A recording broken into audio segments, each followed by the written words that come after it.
হুকুম মানবো, আল্লাহর একটা অগ্নি দায়িত্ব পালন করবো, কিন্তু আল্লাহর মহব্বত যদি থাকতো তাহলে আমার আত্মবিশ্বাস আজকের মাহফিলে শুধু এই কয়েকজন থাকবে না, তারা মসজিদ ভরে যেত। কি বলেন ভাই? যদি আল্লাহর মহব্বত থেকে থাকতো, আমাকে কোরআনের তাফসীর মাহফিলে আনার জন্য কেউ আমাকে ডাকতো না, আমাকে গাড়ির ব্যবস্থা কেউ করতো না, আমি নিজেই উদ্যোগ নিয়ে কিভাবে সেখানে বসবো, নিজ যার যা দায়িত্ব নিয়ে কোরআনের মাহফিলে আমরা সবাই উপস্থিত হয়ে পারতাম। এই জন্য আল্লাহর মহব্বত যতক্ষণ পর্যন্ত আপনার অন্তরে জাগ্রত না হবে, ততক্ষণ পর্যন্ত ভালো কাজ করে আপনি মজা পাবেন না।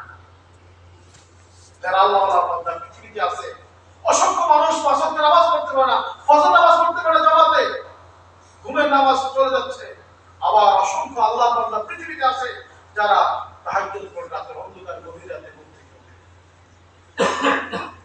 অসংখ্য বান্দা পৃথিবীতে আছে মাসে একদিন কোরআন শরীফ দেখে তেলাওয়াত করার সুযোগ পায় না। আবার আল্লাহর অসংখ্য বান্দা এমন আছে যারা প্রতি মাসে কোরআন খতম করে। সুবহানাল্লাহ। অসংখ্য বান্দা আছে যারা শুধু পাঁচ ওয়াক্তের নামাজের ফরজটা পড়ার সময় তা হাতে পড়ে না। নামাজ যখন সালাম ফিরে ইমাম সাহেব সুবহানাল্লাহ সুবহানাল্লাহ সুবহানাল্লাহ শেষ দৌড়াচ্ছে মসজিদ থেকে বাইরে হচ্ছে। আসলে এরকম সময় তো ভাইরা এগুলো হচ্ছে আল্লাহ। এরপরে এই আয়াতের শেষ কি কথাটা আল্লাহ বলছেন, আয়াত পড়তে গেলে আমার সময় কুলাবে না। আল্লাহ বলছেন আপনি তো হক বিনষ্ট থেকে তোমরা বিরত থাকো। প্রথম আয়াতের শেষ যেটা আল্লাহ বলছেন তাসাআলুনা বিহি ওয়াল আরহাম ইন্নাল্লাহা কানা আলাইকুম রাকিবা। আল্লাহ বলছেন তোমাদের আত্মীয়-স্বজনদের যে হক আছে সেটা কখনো বিনষ্ট করিও না। আত্মীয় বলতে আমরা অনেকগুলো আত্মীয় বলি, আমার বাবা, চাচা, দাদা, খালা, ওগুলো যারা আছে এর হচ্ছে আমার একেবারে নিকটতম আত্মীয়।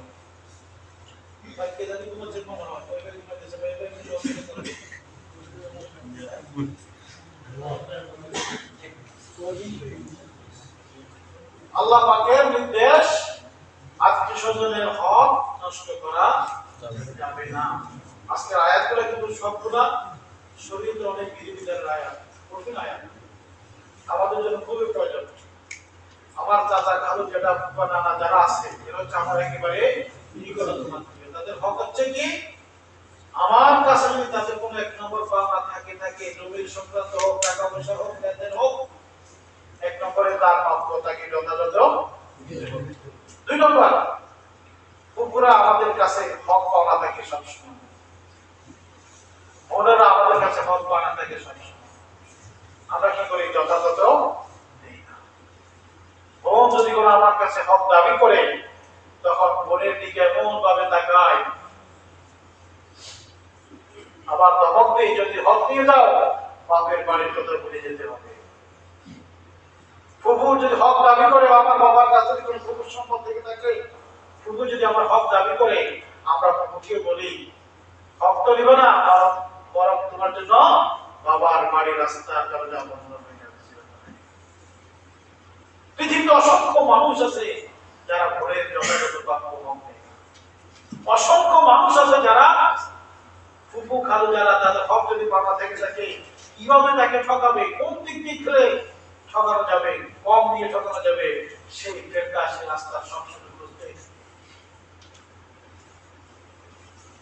আল্লাহ বলেছেন অনেক কাছে অনেক ব্যাখ্যা আছে। তোমার কাছে যদি কোনো কারো হক পাওনা থেকে থাকে, আল্লাহ রাসূল সাল্লাল্লাহু আলাইহি ওয়াসাল্লাম তিনি যখন কোনো জানাজা তাহসিল হতেন তখন আগে জিজ্ঞেস করতেন এই মৃত ব্যক্তির কোনো হক আছে কিনা, কোনো ঋণী আছে কিনা। যদি ঋণী ব্যক্তি থাকতেন আল্লাহ রাসূল সাল্লাল্লাহু আলাইহি ওয়াসাল্লাম তার জানাজা পড়াতেন না। তাহলে আমরা যারা এখানে আছি আমরা কি করব, আমাদের বোনদের হক যথাযথভাবে আদায় করে দিব এবং মৃত্যু পর্যন্ত আমার বোন বলে থাকবে। বোনের আদর যত্ন, সেবা যত্ন, মায়া মমতা, ভালোবাসা বিন্দু মাত্র কমানো যাবে না। এটা আল্লাহর নির্দেশ। কার নির্দেশ এটা? আল্লাহর নির্দেশ। আর যদি কুকুর কোন হক আমার কাছে থেকে থাকে যদি ফুফু চায় তার হকটা আমি যথাযথভাবে দিয়ে দিব। কেননা কোরআন শরীফের অনেক জায়গাতে তাফসীর অনেক আছে, বলার সময় নাই। আল্লাহ পাক আপনার বোনকে কি করবেন, কি করবেন দিবেন। বাবার কাছে একটা সন্তান ছেলে কতটুকু পাবে, মেয়ে কতটুকু পাবে, আল্লাহ পাক সেটা কোরআনে সেটাও নির্দিষ্ট করে দিয়েছেন। তাহলে আপনি আপনার বোনের হক মেরে আপনি ভাবতেছেন আপনি কোটিপতি হবে, লক্ষপতি হবে, না, এটা ভুল কথা। এই কোরআনে এই সূরাতে কিছুক্ষণ পরে আলোচনা আসবে। আল্লাহ পাক বলেছেন, তুমি যেমন করে আরেকজন হক নষ্ট করে তুমি তোমার সন্তানের জন্য রেখে যাচ্ছ, মনে রাখবা তোমার এই সম্পদ, তোমার এই সন্তান কাল কিয়ামতের ময়দানে উভয় তোমার জন্য জাহান্নামে চলার জন্য যথেষ্ট হয়ে যাবে তোমার জন্য। আল্লাহ পাকের নির্দেশ হচ্ছে, যার যে অধিকার, যার যে প্রাপ্য, তার অধিকার যথাযথভাবে সুষ্ঠুভাবে বন্টন করে দাও।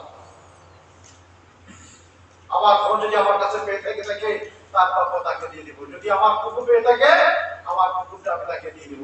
এরপরও এই তার হক দেওয়ার পরও সে আপনার মায়ের মমতা থেকে, মহব্বত থেকে, ভালোবাসা থেকে, আদর যত্ন থেকে একটু কমতি হবে না, একটু কমতি করা যাবে না।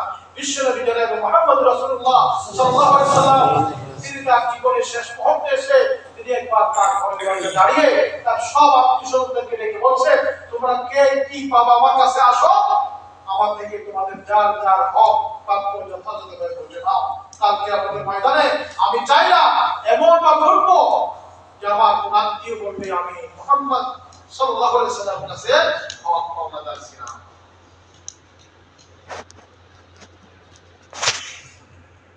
আমরা দিব তো ইনশাআল্লাহ। আজকে কোরআনের মাহফিলে আমরা এসেছি তাফসীর শোনার জন্য, কোরআন থেকে আলোচনা শোনার জন্য। যদি আমরা কোরআন থেকে আলোচনা শুনি এবং হৃদয়ে নেই, তাহলে আজকে আশা, বর্ষা, কষ্ট সব সার্থক হবে। 2 নম্বর